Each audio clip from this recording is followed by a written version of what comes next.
AudioJungle.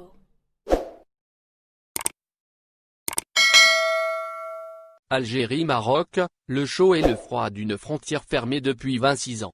À elle seule, la frontière Maroc-Algérie, fermée depuis les attentats de l'hôtel Atlas Assigny en 1994. Alger, alors en guerre civile, avait critiqué une décision unilatérale, symbolise à la fois l'échec du Maghreb arabe et l'impossibilité d'une Union africaine, paralysée par les enjeux de pouvoir. Interrogé récemment sur ses rapports avec son voisin de l'Ouest, le nouveau président algérien a usé de la langue de bois. Nous n'avons pas de problème avec le Maroc, et si c'est le cas, qu'ils viennent le poser, a-t-il martelé lors d'un entretien avec les confrères d'El Kabar et Le Soir d'Algérie. En clair, et en dépit du rail fédérateur de Cheb Khalid, le chaud et le froid persistent entre Alger et Rabat, qui s'affrontent sur la scène diplomatique mondiale à cause de la question du Sahara, une enclave marocaine occupée par l'Espagne jusqu'en 1975 et faisant l'objet depuis de disputes entre d'une part, les séparatistes du Polisario soutenus par l'Algérie et, d'autre part, le Maroc. Reliquat de la guerre froide, le dossier du Sahara évolue sous arbitrage de l'ONU, de Madrid, Paris et Washington, mais aussi, en arrière-plan, de l'Union africaine. Interrogé sur la question de cette portion de terre que le colon espagnol dénommait le Rio de Oro, et qui prive à son pays, d'un accès vital sur l'océan Atlantique, le président algérien botte en touche. Le Sahara est une question de décolonisation exposée au niveau des Nations Unies.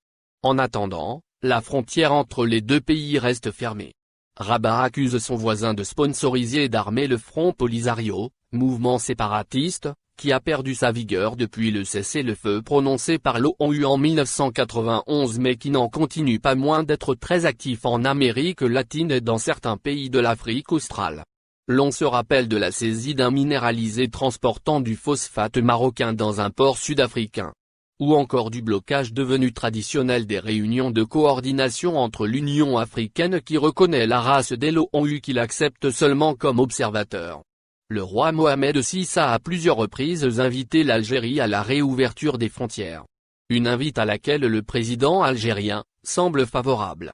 Le 4 août dernier, à l'occasion du 21e anniversaire de l'accession du souverain au trône, le président algérien a transmis ses félicitations à son voisin marocain, tout en exprimant sa ferme détermination de continuer à œuvrer pour raffermir davantage les relations de fraternité, de bon voisinage et de coopération unissant les deux peuples frères.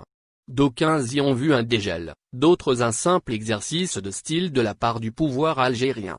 Quoi qu'il en soit, les assauts d'amabilité de part et d'autre montrent que l'on est passé du climat tendu à un cadre beaucoup plus apaisé, propice aux ouvertures. N'oubliez pas, abonnez-vous à notre chaîne Info Électro et activez les notifications pour recevoir nos publications en temps réel.